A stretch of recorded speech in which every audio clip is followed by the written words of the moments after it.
श्री गणेशाय नमः। नारायणं नमस्कृते नरं चैव नरोत्तमं देवीं सरस्वतीं व्यासं ततो जयमुदीरयेत्। संक्षिप्त महाभारत अध्याय 340 और 341। अध्याय 340 भीष्म जी का वध। राजा धृतराष्ट्र ने पूछा, संजय, शांतनु कुमार भीष्म और कौरवों ने 10वें दिन पांडवों के साथ किस प्रकार युद्ध किया, उस महायुद्ध का सब विवरण मुझे सुनाओ। संजय ने कहा, राजन, जब कौरवों के सहित भीष्म और पांचाल वीरों के सहित अर्जुन आपस में युद्ध करने लगे तो कोई भी यह निश्चय नहीं कर सकता था कि उनमें कौन जीतेगा। उस 10वें दिन तो इन दोनों का समागम होने पर बहुत ही सैन्य संहार हुआ। भीष्म जी ने उस संग्राम में हजारों वीरों को धराशायी कर दिया। धर्मात्मा भीष्म 10 दिन तक पांडवों की सेना को संतप्त कर अब अपने जीवन से उदासीन हो गए। उन्होंने युद्ध करते हुए प्राण त्याग करने की इच्छा से यह विचार किया कि अब मैं बहुत वीरों को नहीं मारूंगा, और पास ही खड़े हुए राजा युधिष्ठिर से कहा, बेटा युधिष्ठिर, मैं तुमसे एक धर्मानुकूल बात कहता हूँ, सुनो। भैया, इस शरीर से मैं बहुत उदासीन हो गया हूँ। इस संग्राम में बहुत से प्राणियों का संहार करते करते मेरा समय बीता है। इसलिए यदि तुम मेरा प्रिय करना चाहते हो तो अर्जुन और पांचाल तथा सृंजय वीरों को आगे करके मेरे वध का प्रयत्न करो। भीष्म जी का ऐसा आशय समझकर सत्यदर्शी युधिष्ठिर ने सृंजय वीरों को साथ लेकर उन पर आक्रमण किया और अपनी सेना को आज्ञा दी, आगे बढ़ो, युद्ध में डट जाओ। आज शत्रुओं पर विजय प्राप्त करने वाले वीर अर्जुन से सुरक्षित होकर भीष्म जी को परास्त कर दो। महान धनुर्धर सेनापति धृष्टद्युम्न और भीमसेन भी अवश्य तुम्हारी रक्षा करेंगे। सृंजय वीरों, आज तुम भीष्म जी से तनिक भी मत घबराना। हम शिखंडी को आगे करके उन्हें अवश्य परास्त कर देंगे। बस अब सब योद्धा क्रोधातुर होकर रण क्षेत्र में कदम बढ़ाने लगे और शिखंडी तथा अर्जुन को आगे रखकर भीष्म जी को धराशायी करने का पूरा प्रयत्न करने लगे।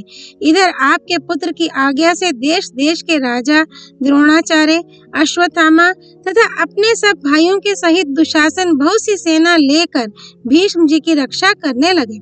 इस प्रकार भीष्म जी को आगे रखकर आपके अनेकों वीर शिखंडी आदि पांडवों के योद्धाओं से लड़ने लगे। चेदी और पांचाल वीरों के सहित अर्जुन शिखंडी को आगे रखकर भीष्म जी के सामने आए। इसी प्रकार सात्यकी अश्वत्थामा से, धृष्टकेतु पौरव से, अभिमन्यु दुर्योधन और उसके मंत्रियों से, सेना के सहित विराट जयद्रथ से, राजा युधिष्ठिर, राजा शल्य से और भीमसेन आपकी गजारोही सेना से संग्राम करने लगे। आपके पुत्र और अनेकों राजा अर्जुन और शिखंडी को मारने के लिए टूट पड़े। इस भयानक मुठभेड़ में दोनों सेनाओं के इधर उधर दौड़ने से पृथ्वी डगमगाने लगी और उनका भीषण शब्द सब और गूंजने लगा। रथी रथियों से लड़ने लगे, घुड़सवार घुड़सवारों पर टूट पड़े, गजारोही गजारोहियों से भिड़ गए और पैदल पैदलों से लोहा लेने लगे। दोनों ही पक्ष विजय के लिए उतावले हो रहे थे, अतः एक दूसरे को तहस नहस करने के लिए उनकी बड़ी करारी मुठभेड़ हुई। राजन, अब महापराक्रमी अभिमन्यु सेना के सहित आपके पुत्र दुर्योधन के साथ युद्ध करने लगा। दुर्योधन ने क्रोध में भरकर 9 बाणों से अभिमन्यु की छाती पर वार किया और फिर उस पर 3 बाण छोड़े। तब अभिमन्यु ने बड़े रोष से उस पर एक भयंकर शक्ति का वार किया। उसे आती देखकर आपके पुत्र ने एक तेज बाण से उसके 2 टुकड़े कर दिए। यह देखकर अभिमन्यु ने उसकी छाती और भुजाओं में 3 बाण मारे। इसके बाद उसने 10 बाणों से फिर उसकी छाती पर वार किया। यह दुर्योधन और अभिमन्यु का युद्ध बड़ा ही भयंकर और विचित्र हुआ। उसे देखकर सब राजा उनकी बड़ाई करने लगे। अश्वत्थामा ने सात्यकी पर 9 बाण छोड़कर फिर 30 बाणों से उसकी छाती और भुजाओं को घायल कर दिया। इस तरह अत्यंत बाणविद होकर यशस्वी सात्यकी ने अश्वत्थामा पर तीर छोड़े। महारथी पौरव ने धनुर्धर धृष्टकेतु को बाणों से आच्छादित कर बहुत ही घायल कर दिया तथा धृष्टकेतु ने 30 तीखे तीरों से पौरव को बींध दिया। फिर दोनों ने दोनों के धनुष काट डाले और एक दूसरे के घोड़ों को मारकर दोनों ही रथहीन होकर तलवारों से युद्ध करने लगे। दोनों ने गेंडे के चमड़े की ढाल और चमचमाती हुई तलवारें ले ली तथा एक दूसरे के सामने आकर तरह तरह से पैंतरे बदलते हुए युद्ध के लिए ललकारने लगे। कौरव ने बड़े रोष से धृष्टकेतु के ललाट पर प्रहार किया तथा धृष्टकेतु ने अपनी तीखी तलवार से पौरव की हंसली पर चोट की। इस प्रकार एक दूसरे के वेग से अभिहत होकर वे पृथ्वी पर लौटने लगे। इसी समय आपका पुत्र जयद्रथ पौरव को और माद्री नंदन सहदेव धृष्टकेतु को रथ में डालकर युद्ध क्षेत्र से बाहर ले गए। दूसरी ओर द्रोणाचार्य जी ने धृष्टद्युम्न का धनुष काटकर उसे 50 बाणों से बीन दिया। तब शत्रुदमन धृष्टद्युम्न ने दूसरा धनुष लेकर आचार्य के देखते देखते बाणों की झड़ी लगा दी, किंतु महारथी द्रोण ने अपने बाणों की बौछार से उन्हें काटकर धृष्टद्युम्न पर 5 तीर छोड़े। तब धृष्टद्युम्न ने क्रोध में भरकर आचार्य पर एक गदा छोड़ी। उसे आचार्य ने 50 बाण छोड़कर बीच ही में गिरा दिया। ये देखकर धृष्टद्युम्न ने एक शक्ति फेंकी, उसे द्रोणाचार्य ने 9 बाणों से काट डाला और फिर संग्राम भूमि में धृष्टद्युम्न के दांत खट्टे कर दिए। इस प्रकार यह द्रोण और धृष्टद्युम्न का बड़ा ही भीषण और घमासान युद्ध हुआ। इधर अर्जुन भीष्म जी के सामने आकर उन्हें अपने तीखे बाणों से व्यथित करने लगे। ये देखकर राजा भगदत्त अपने मतवाले हाथी पर बैठकर उनके सामने आ गए। उन्होंने अपनी बाण वर्षा से अर्जुन की गति रोक दी। तब अर्जुन ने अपने तीखे तीरों से भगदत्त के हाथी को घायल कर दिया और शिखंडी को आदेश दिया कि आगे बढ़ो, आगे बढ़ो, भीष्म जी के पास पहुंचकर उनका अंत कर दो। ऐसा कहकर अर्जुन शिखंडी को आगे रखकर बड़े वेग से भीष्म जी की ओर चले। बस दोनों ओर से बड़ा घोर युद्ध होने लगा। आपके शूरवीर कोलाहल करते हुए बड़ी तेजी से अर्जुन की ओर दौड़े, किंतु अर्जुन ने आपकी उस विचित्र वाहिनी को बात की बात में कुचल डाला। शिखंडी झटपट भीष्म पितामह के सामने आया और बड़े उत्साह से उन पर बाण बरसाने लगा। भीष्म जी ने भी अनेकों दिव्य अस्त्र छोड़कर शत्रुओं को भस्म करना आरंभ कर दिया। उन्होंने अर्जुन के अनुयायी अनेकों सोमक वीरों को मार डाला और पांडवों की उस सेना को आगे बढ़ने से रोक दिया। बात की बात में अनेकों रथ, हाथी और घोड़े बिना सवारों के हो गए। इस समय भीष्म जी का एक भी बाण खाली नहीं जाता था। वे विषभक्षी काल के समान हो रहे थे। अतः उनकी चपेट में आकर चेदी, काशी और करुष देश के 14,000 वीर अपने हाथी, घोड़े और रथों के सहित रण क्षेत्र में धराशायी हो गए। स्वमकों में से ऐसा एक भी महारथी नहीं था जो उस समय संग्राम भूमि में भीष्म जी के सामने आकर अपने जीवन की आशा रखता हो। इसलिए उनके मुकाबले पर जाने की किसी की भी हिम्मत नहीं होती थी। बस केवल वीराग्रणी अर्जुन और अतुलित तेजस्वी शिखंडी ही उनके आगे टिकने का साहस रखते थे। शिखंडी ने भीष्म जी के सामने आकर उनकी छाती में 10 बाण मारे, किंतु भीष्म जी ने उसके स्त्रीत्व का विचार करके उस पर वार नहीं किया। पर शिखंडी इस बात को नहीं समझ सका। तब उससे अर्जुन ने कहा, वीर, झटपट आगे बढ़कर भीष्म जी का वध करो। बार बार मुझसे कहलाने की क्या आवश्यकता है? तुम महारथी भीष्म को फौरन मार डालो। मैं सच कहता हूँ, युधिष्ठिर की सेना में मुझे तुम्हारे सिवा और कोई ऐसा वीर दिखाई नहीं देता जो संग्राम में भीष्म जी के आगे ठहर सके। अर्जुन के ऐसा कहने पर शिखंडी ने तुरंत ही तरह तरह के तीरों से पितामह को बीन दिया, परंतु उन्होंने उन बाणों की कुछ भी परवाह न कर अपने बाणों से अर्जुन को रोक दिया। इसी प्रकार उन्होंने बाणों की बौछार से बहुत सी पांडव सेना को भी परलोक भेज दिया। दूसरी ओर से पांडवों ने भी अपने तीरों से पितामह को बिल्कुल ढक दिया। इस समय हमने आपके पुत्र दुशासन का बड़ा अद्भुत पराक्रम देखा। वह एक ओर तो अर्जुन के साथ युद्ध कर रहा था और दूसरी ओर पितामह की रक्षा करने में भी तत्पर था। इस संग्राम में उसने अनेकों रथियों को रथहीन कर दिया तथा अनेकों अश्वारोही और गजारोही उसके पैने बाणों से कटकर पृथ्वी पर लौटने लगे। यही नहीं, बहुत से हाथी भी उसके बाणों से व्यथित होकर इधर उधर भाग निकले। इस समय दुशासन को जीतने या उसके सामने जाने का किसी भी महारथी को साहस नहीं हुआ। केवल अर्जुन ही उसके सामने आ सके। उन्होंने उसे परास्त करके फिर भीष्म जी पर ही धावा किया। इधर शिखंडी तो अपने वज्र तुल्य बाणों से पितामह पर प्रहार कर ही रहा था, किंतु उनसे आपके पिताजी को कुछ भी कष्ट नहीं जान पड़ता था। वे उन्हें हंसते हुए झेल रहे थे। तब आपके पुत्र ने अपने समस्त योद्धाओं से कहा, वीरों, तुम लोग अर्जुन पर चारों ओर से धावा करो, डरो मत। धर्मात्मा भीष्म जी तुम सब लोगों की रक्षा करेंगे। यदि संपूर्ण देवता भी एकत्र होकर आवे तो वे भीष्म के सामने नहीं टिक सकते, फिर पांडवों की तो बिसात ही क्या है। इसलिए अर्जुन को सामने आते देख पीछे ना भागो, मैं स्वयं प्रयत्न पूर्वक इसका सामना करूंगा। आप लोग भी सावधानता पूर्वक मेरी सहायता करें।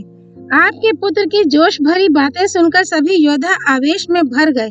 इनमें विदेह, कलिंग, दासेरक, निषाद, सौवीर, बालिक, दरद, प्रतिचय, मालव, अभिशाह, शूरसेन, शिब्बी, बसाती, शाल्व, शक, त्रिगर्त, अम्बष्ट और केकय आदि देशों के राजा थे।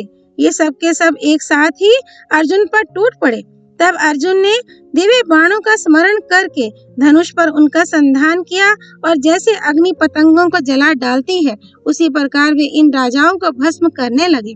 महाराज, उस समय अर्जुन के बाणों से घायल होकर रथ की ध्वजा के साथ रथी, घुड़सवारों के साथ घोड़े और हाथी सवारों के साथ हाथी गिरने लगे।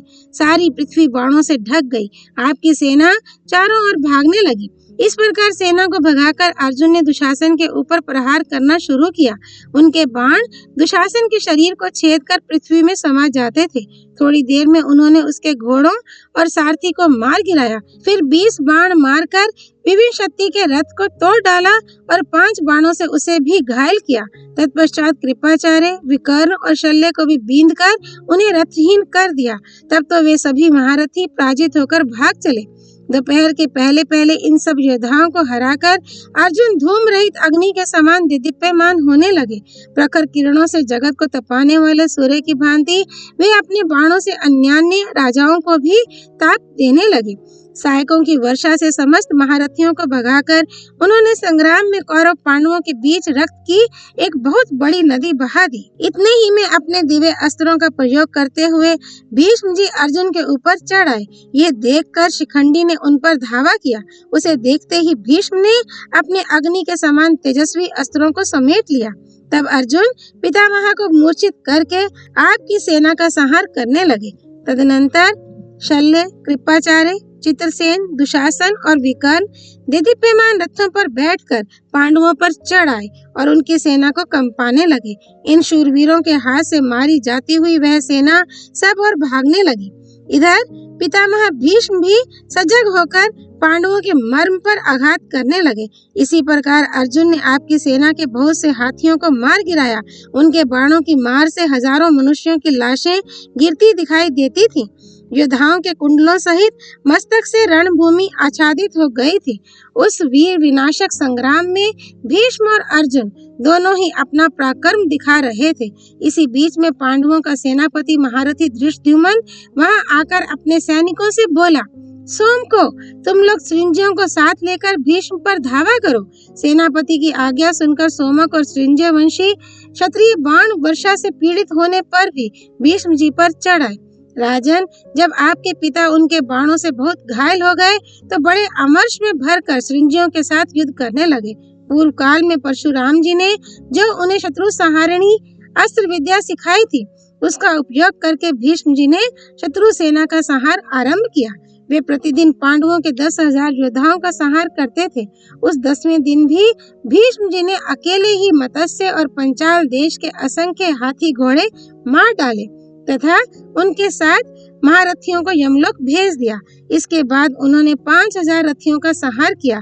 फिर 14,000 पैदल, 1,000 हाथी और 10,000 घोड़े मार डाले। इस प्रकार समस्त राजाओं की सेना का संहार करके भीष्म जी ने विराट के भाई शतानिक को मार गिराया। इसके बाद 1,000 और राजाओं को मृत्यु का ग्रास बनाया। पांडव सेना के जो वीर अर्जुन के पीछे गए थे, वे सभी भीष्म के सामने जाते ही यमलोक के अतिथि बन गए। भीष्म जी यह महान पराक्रम करके हाथ में धनुष लिए दोनों सेनाओं के बीच में खड़े हो गए। उस समय कोई राजा उनकी ओर आंख उठाकर देखने का भी साहस न कर सका। भीष्म जी के उस पराक्रम को देखकर भगवान श्री कृष्ण ने धनंजय से कहा, अर्जुन देखो, ये शांतनु नंदन भीष्म जी दोनों सेनाओं के बीच में खड़े हैं। अब तुम जोर लगाकर इनका वध करो, तभी तुम्हारी विजय होगी। जहाँ ये सेना का संहार कर रहे हैं वहाँ पहुंचकर जबरदस्ती इनकी गति रोक दो।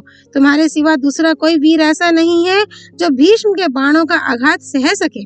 भगवान की प्रेरणा से अर्जुन ने उस समय इतनी बाण वर्षा की कि भीष्म जी रथ, ध्वजा और घोड़ों के साथ उससे आच्छादित हो गए। परंतु पितामह ने अपने बाण छोड़कर अर्जुन के बाणों के टुकड़े टुकड़े कर दिए। तब शिखंडी अपने उत्तम अस्त्र शस्त्रों को लेकर बड़े वेग से भीष्म की ओर दौड़ा। उस समय अर्जुन उसकी रक्षा कर रहे थे। भीष्म के पीछे चलने वाले जितने योद्धा थे उन सबको अर्जुन ने मार गिराया और स्वयं भी भीष्म पर धावा किया। इनके साथ सात्यकी, चेकितान, धृष्टद्युम्न, विराट, द्रुपद, नकुल, सहदेव, अभिमन्यु और द्रौपदी के 5 पुत्र भी थे। ये सब लोग एक साथ भीष्म जी पर बाणों की वर्षा करने लगे, किंतु इससे उन्हें तनिक भी घबराहट नहीं हुई। उपयुक्त योद्धाओं के बाणों को पीछे लौटाकर वे पांडव सेना में घुस गए और मानो खेल कर रहे हों इस प्रकार उनके अस्त्र शस्त्रों का उच्छेद करने लगे। शिखंडी के स्त्री भाव का स्मरण करके वे बारंबार मुस्कुराकर रह जाते, उस पर बाण नहीं मारते थे। जब उन्होंने द्रुपद की सेना के साथ महारथियों को मार डाला तब रणभूमि में महान कोलाहल होने लगा। इसी समय अर्जुन शिखंडी को आगे करके भीष्म के निकट पहुंच गए। इस प्रकार शिखंडी को आगे रखकर सभी पांडवों ने भीष्म को चारों ओर से घेर लिया और उन्हें बाणों से बींधना आरंभ कर दिया। शतघनी, परिघ, फरसा, मुगदर, मूसल, प्रास, बाण, शक्ति, तोमर, कंपन, नाराज, वत्सदंत और भुशुंडी आदि अस्त्र शस्त्रों का प्रहार होने लगा। उस समय भीष्म तो अकेले थे और उन्हें मारने वालों की संख्या बहुत थी। इससे उनका कवच छिन्न भिन्न हो गया, उन्हें विशेष कष्ट पहुंचा तथा उनके मर्म स्थानों में गहरी चोट लगी, तो भी वे विचलित नहीं हुए। वे एक ही क्षण में रथ की पंक्ति तोड़कर बाहर निकल आते और पुनः सेना के मध्य में प्रवेश कर जाते थे। द्रुपद और धृष्टकेतु की कुछ भी परवाह न करके वे पांडव सेना में घुस आए और अपने पहने बाणों से भीमसेन, सात्यकी, अर्जुन, द्रुपद, विराट और धृष्टद्युम्न इन 6 महारथियों को बींधने लगे। इन महारथियों ने भी उनके बाणों का निवारण करके पृथक पृथक 10-10 बाणों से भीष्म जी को बींध दिया। महारथी शिखंडी ने बाणों का प्रबल प्रहार किया, किंतु उससे उन्हें तनिक भी कष्ट नहीं हुआ। तब अर्जुन ने कुपित होकर भीष्म जी के धनुष को काट दिया। उनके धनुष का काटना कौरव महारथियों से नहीं सहा गया। उस समय आचार्य द्रोण, कृतवर्मा, जयद्रथ, भूरिश्रवा, शल, शल्य और भगदत्त ये 7 वीर क्रोध में भरकर धनंजय पर टूट पड़े और अपने दिव्य अस्त्रों का कौशल दिखाते हुए उन्हें बाणों से आच्छादित करने लगे।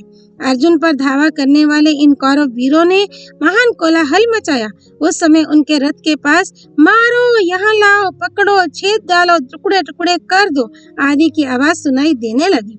वह आवाज सुनकर पांडवों के महारथी भी अर्जुन की रक्षा के लिए दौड़े। सात्यकी, भीमसेन, धृष्टद्युम्न, विराट, द्रुपद, घटोत्कच और अभिमन्यु ये 7 वीर अपने अपने विचित्र धनुष लिए क्रोध में भरे हुए कौरवों के सामने आ डटे।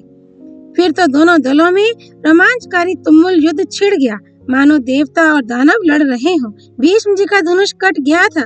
उसी अवस्था में शिखंडी ने उन्हें 10 बाणों से बींध दिया। फिर 10 बाणों से उनके सारथी को मारकर एक से रथ की ध्वजा काट डाली। तब भीष्म जी ने दूसरा धनुष हाथ में लिया, किंतु अर्जुन ने उसे भी काट दिया। इस प्रकार भीष्म ने अनेकों धनुष लिए, पर अर्जुन सबको काटते गए। बारंबार धनुष कटने से भीष्म जी को बड़ा क्रोध हुआ और उन्होंने पर्वतों को भी विदीर्ण करने वाली एक बहुत बड़ी शक्ति अर्जुन के रथ पर फेंकी। यह देख अर्जुन ने 5 बाण मारकर उस शक्ति के टुकड़े टुकड़े कर दिए। शक्ति को कटी हुई देख भीष्म जी मन ही मन विचारने लगे, यदि भगवान श्री कृष्ण रक्षा ना करते होते तो मैं एक ही धनुष से संपूर्ण पांडवों का वध कर सकता था। इस समय मेरे सामने पांडवों के साथ युद्ध ना करने के 2 कारण उपस्थित हैं। एक तो ये पांडु की संतान होने के कारण मेरे लिए अवध्य है, दूसरे मेरे समक्ष शिखंडी आ गया है जो पहले स्त्री था।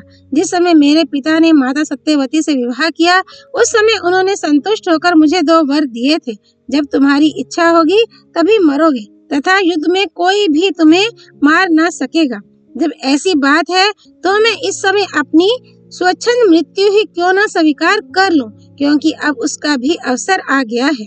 भीष्म जी के इस निश्चय को आकाश में स्थित ऋषिगण और वसु देवता जान गए। उन्होंने भीष्म जी को संबोधित करके कहा, तात, तुमने जो विचार किया है वह हम लोगों को भी बहुत प्रिय है। बस अब वही करो, युद्ध की ओर से चित्तवृत्ति हटा लो। उनकी बात पूरी होते ही शीतल मंद सुगंध वायु चलने लगी, जल की फुहारें पड़ने लगी, देवताओं की दुंदुभियां बज उठी और भीष्म जी पर फूलों की वर्षा होने लगी। ऋषियों की वह बात दूसरे किसी को नहीं सुनाई पड़ी, केवल भीष्म जी सुन सके और व्यास मुनि के प्रभाव से मैंने भी सुन लिया। वसुओं की उपयुक्त बात सुनकर पितामह ने अपने ऊपर तीक्ष्ण बाणों की वर्षा होती रहने पर भी अर्जुन पर हाथ नहीं उठाया। उस समय शिखंडी ने कुपित होकर भीष्म की छाती में 9 बाण मारे, किंतु वे तनिक भी विचलित नहीं हुए। तब अर्जुन ने मुस्कुराकर पितामह के ऊपर पहले 25 बाण मारे, फिर शीघ्रता पूर्वक 100 बाणों से उनके सारे अंगों तथा मर्म स्थानों को बीन डाला। इसी प्रकार दूसरे राजा भी भीष्म पर सहस्त्रों बाणों का प्रहार करने लगे। भीष्म जी भी अपने बाणों से उन राजाओं के अस्त्रों का निवारण कर उन्हें बींधने लगे। तत्पश्चात अर्जुन ने पुनः भीष्म जी के धनुष को काट दिया और 9 बाणों से उन्हें बींधकर एक से उनके रथ की ध्वजा काट दी। फिर 10 बाण मारकर उनके सारथी को पीड़ित किया। जब भीष्म जी ने दूसरा धनुष लिया तो अर्जुन ने उसे भी काट दिया। एक एक क्षण में वे धनुष उठाते और अर्जुन उसे काट देते थे। इस प्रकार जब बहुत से धनुष कट गए तो भीष्म जी ने अर्जुन के साथ युद्ध बंद कर दिया। तब अर्जुन ने शिखंडी को आगे करके पितामह को पुनः 25 बाण मारे।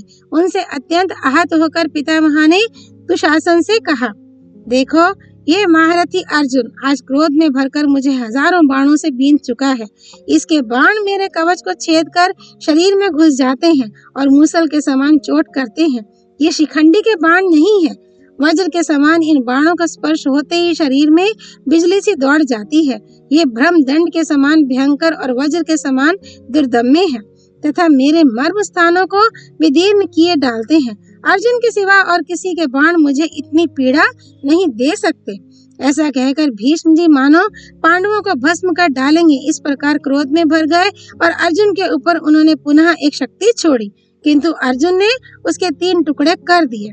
तब भीष्म जी ढाल और तलवार हाथ में लेकर रथ से उतरने लगे। अभी ऊपर ही थे कि अर्जुन ने बाण मारकर उनकी ढाल के सैकड़ों टुकड़े कर डाले।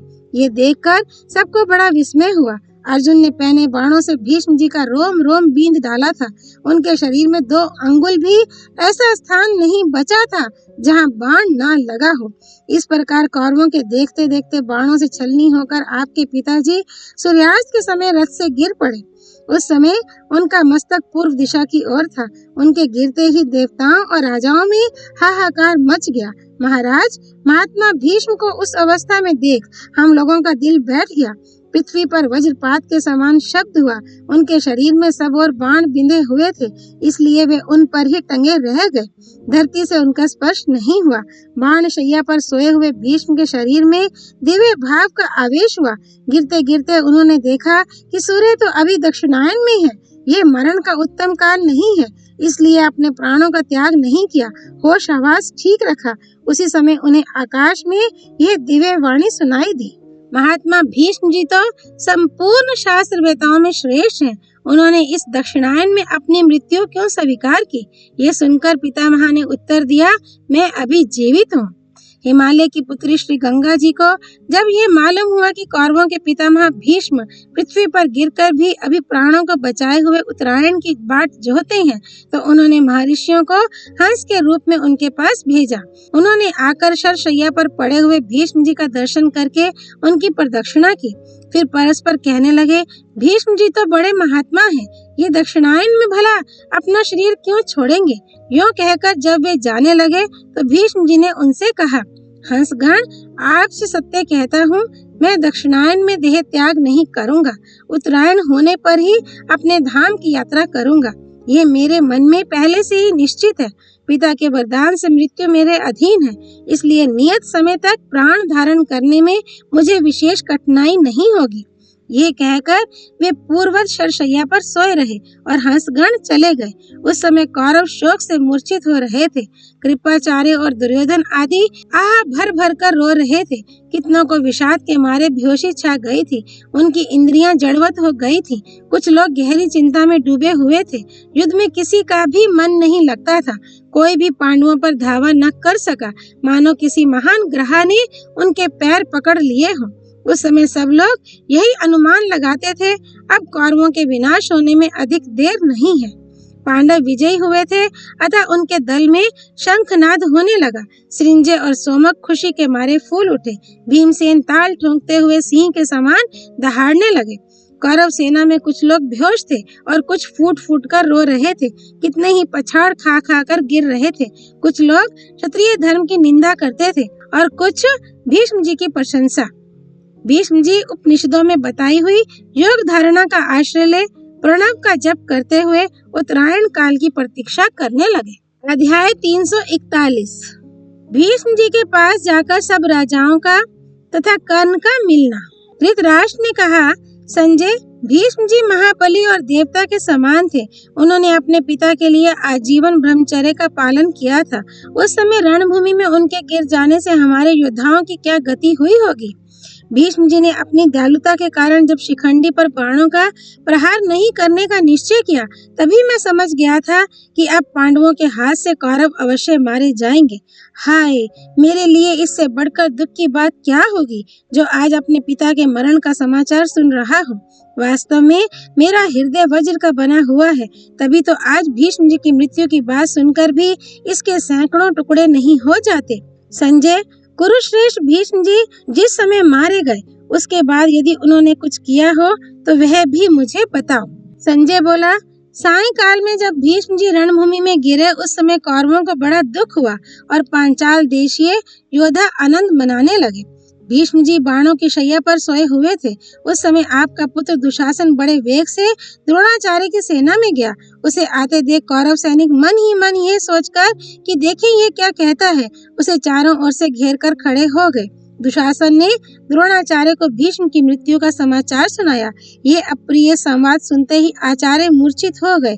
थोड़ी देर में जब सचेत हुए तो उन्होंने अपनी सेना को युद्ध बंद करने की आज्ञा दी।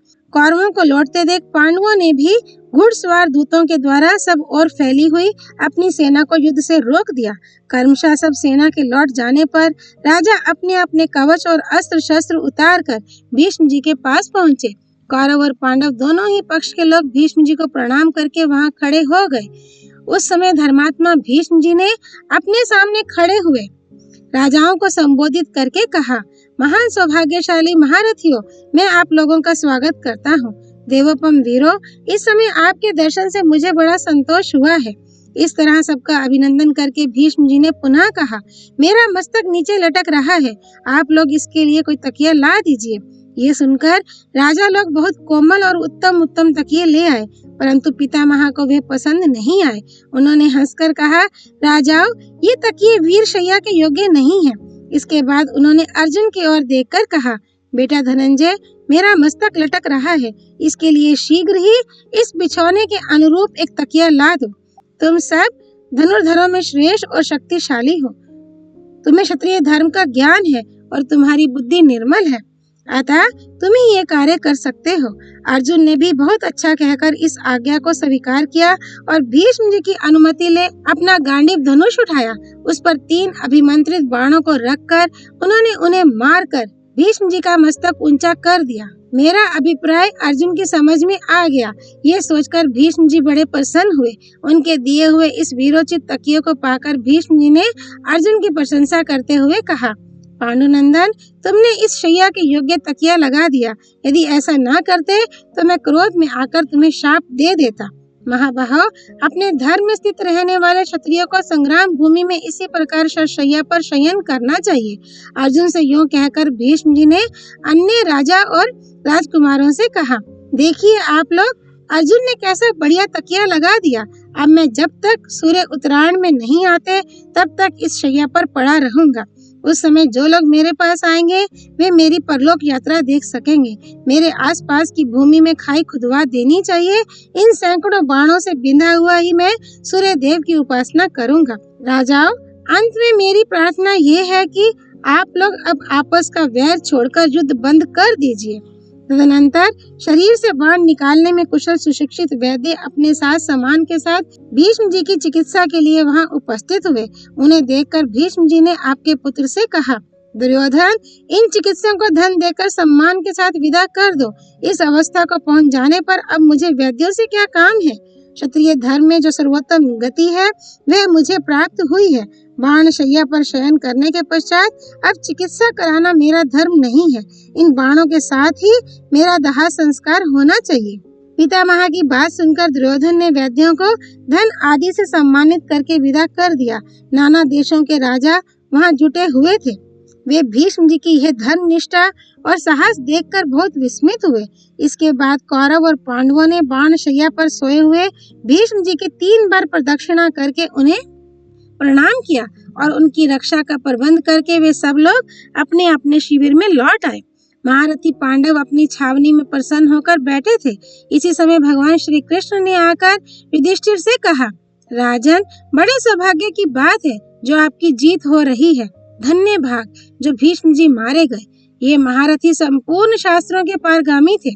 मनुष्यों से तो ये अवध्य थे ही, देवता भी इन्हें नहीं जीत सकते थे, किंतु आपके तेज से ये दग्ध हो गए।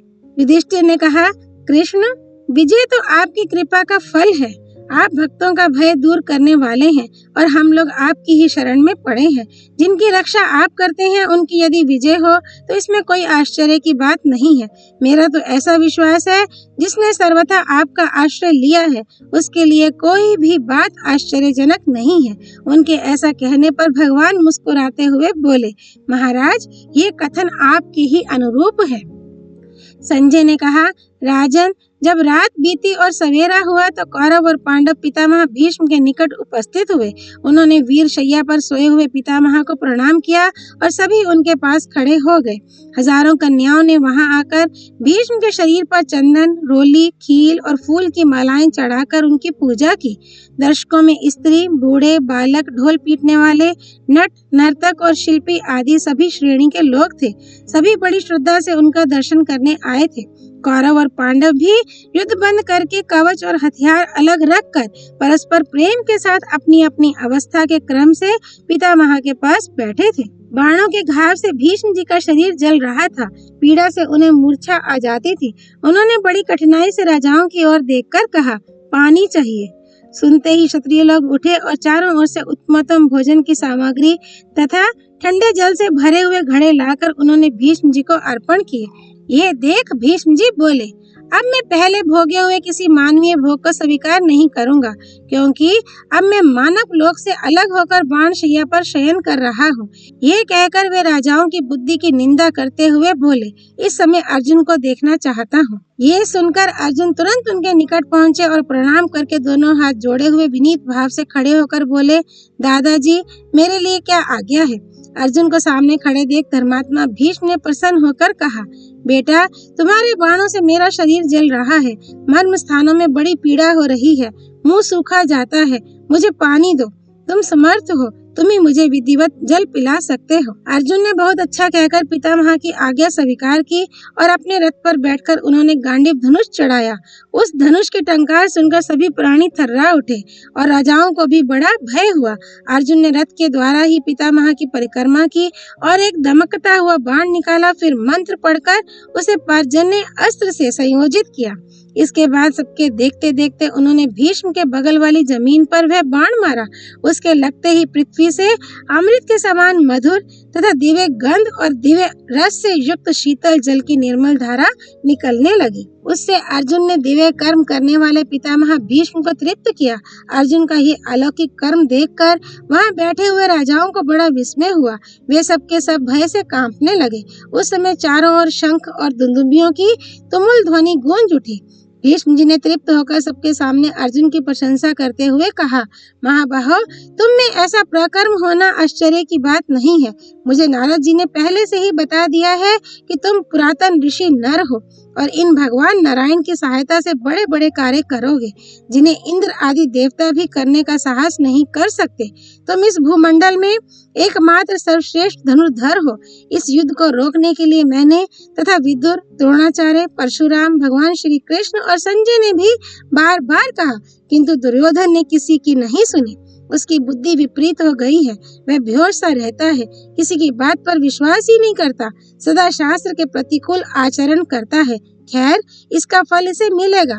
भीमसेन के बल से अपमानित होकर ये मारा जाएगा और सदा के लिए रणभूमि में सो रहेगा। भीष्म जी की ये बात सुनकर दुर्योधन का मन बहुत दुखी हो गया। उसे देखकर पितामह ने कहा, राजन, क्रोध छोड़ दो और मेरी बात पर ध्यान दो। ये तो तुमने देखा ना, अर्जुन ने किस तरह शीतल, मधुर एवं सुगंधित जल की धारा प्रकट की है। ऐसा पराक्रम करने वाला इस जगत में दूसरा कोई नहीं है। आग्नेय, वारुण, सौम्य, वायव्य, वैष्णव, इंद्र, पाशुपत, ब्राह्मण, पारमेष्ठ्य, प्राजापते, धात्र, त्वाष्ट्र, सावित्र और व्यवस्वत इत्यादि अस्त्रों को इस संसार में अर्जुन या भगवान श्री कृष्ण ही जानते हैं। तीसरा कोई भी इनका ज्ञाता नहीं है। अतः अर्जुन को किसी प्रकार भी युद्ध में जीतना असंभव है। इनके सभी कर्म अलौकिक हैं। इसलिए मेरी राय यही है कि तुम इनके साथ शीघ्र ही संधि कर लो। जब तक भगवान श्री कृष्ण कोप नहीं करते, जब तक भीम, अर्जुन, नकुल और सहदेव तुम्हारी सेना का सर्वनाश नहीं कर डालते, उसके पहले ही तुम्हारा पांडवों के साथ मित्र भाव हो जाना मैं अच्छा समझता हूँ। तात, मेरे मरने के साथ ही इस युद्ध की समाप्ति कर दो। शांत हो जाओ, मेरा कहा मानो। इसी में तुम्हारा और तुम्हारे कुल का कल्याण है। अर्जुन ने जो पराक्रम दिखाया है, ये तुम्हें सचेत करने के लिए काफी है। अब तुम लोगों में परस्पर प्रेम भाव बढ़े और बचे खुचे राजाओं के जीवन की रक्षा हो। पांडवों को आधा राज्य दे दो और युधिष्ठिर, इंद्रप्रस्थ, दिल्ली को चले जाएं। सभी राजा प्रेम पूर्वक एक दूसरे से मिले, पिता पुत्र से, मामा भांजे से और भाई भाई के साथ मिलकर रहें। यदि मोहवश या मूर्खता के कारण तुम मेरी इस समयोचित बात पर ध्यान ना दोगे तो अंत में पछताना पड़ेगा। सबका नाश हो जाएगा। ये तुमसे सच्ची बात कह रहा हूँ। भीष्म जी सुहृद भाव से यह बात कहकर चुप हो गए। फिर उन्होंने अपना मन परमात्मा में लगाया।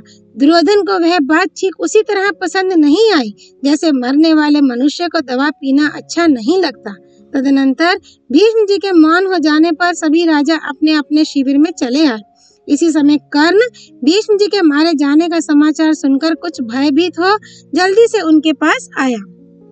उन्हें शरशैया पर पड़े देख उसकी आंखों में आंसू भर आए। उसने गदगद कंठ से कहा, महाबाहु भीष्म जी, जिसे आप सदा द्वेष भरी दृष्टि से देखते थे, वही मैं राधा का पुत्र कर्ण आपकी सेवा में उपस्थित हूँ।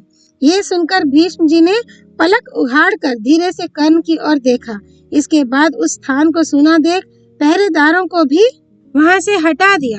फिर जैसे पिता पुत्र को गले लगाता है, उसी प्रकार एक हाथ से कर्ण को खींचकर हृदय से लगाते हुए स्नेह पूर्वक कहा, आओ मेरे प्रतिस्पर्धी, तुम सदा मुझसे लाख डांट रखते आए हो। यदि मेरे पास नहीं आते तो निश्चय ही तुम्हारा कल्याण नहीं होता। महाबाहो, तुम राधा की नहीं कुंती के पुत्र हो। तुम्हारे पिता अधिरथ नहीं सूर्य हैं। ये बात मुझे व्यास जी और नारद जी से ज्ञात हुई है।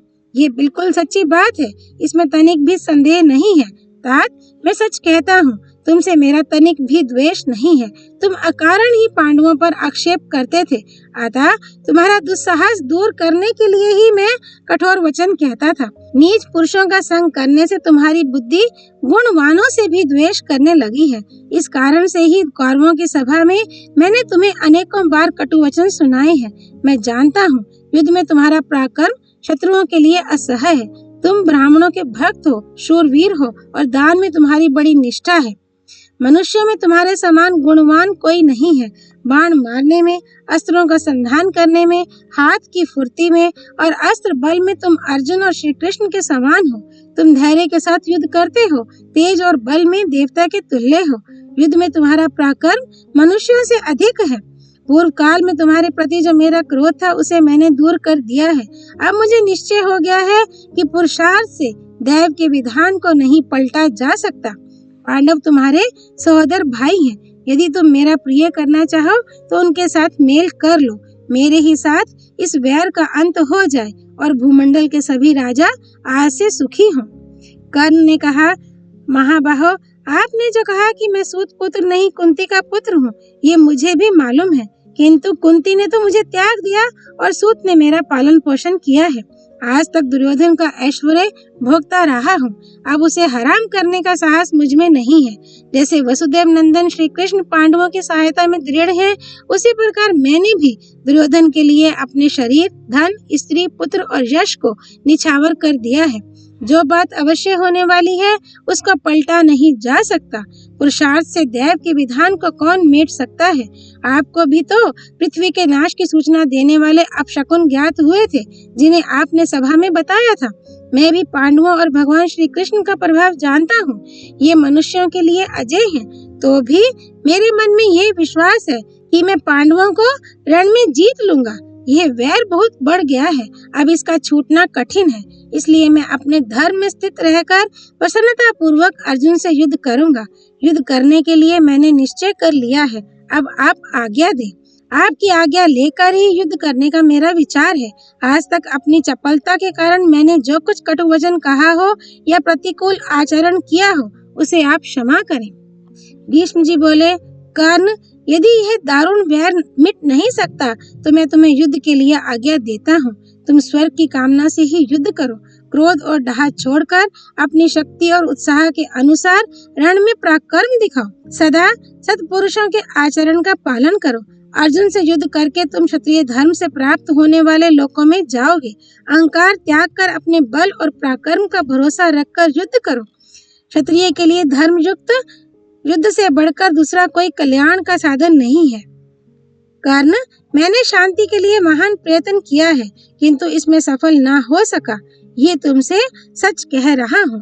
राजन, भीष्म जी ने जब ऐसा कहा तो कर्ण ने उन्हें प्रणाम किया और उनकी आज्ञा ले रथ पर बैठकर आपके पुत्र दुर्योधन के पास चला गया।